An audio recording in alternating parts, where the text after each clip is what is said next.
My name is Mike Regan, Cloud Operations Engineer at Splunk. Ansible has definitely helped Splunk basically automate all of the tasks that a human would have to do before. And for things that we don't know how to do, we can have one person figure out how to do it, create the playbook, and now everyone knows how to do it because all they have to do is run that playbook. It distills that knowledge that one person had to struggle to gather, and then all they have to do is put it in a playbook, and now it's shared with the rest of the team.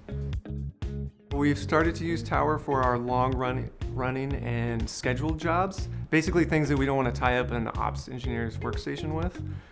So maybe nightly backups or collecting Splunk facts, stuff like that. And now we're trying to actually get it to do auto scaling for us, to do the callbacks, to basically apply the stack role to all of our instances.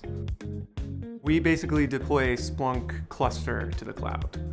And then on top of that, we will install apps. We will make changes to the cluster configuration through Ansible. Every change we do in cloud gets deployed through Ansible now, I think. Except for maybe the first time. The first time we have to figure out how to do it manually, and then we'll make the playbook to do it.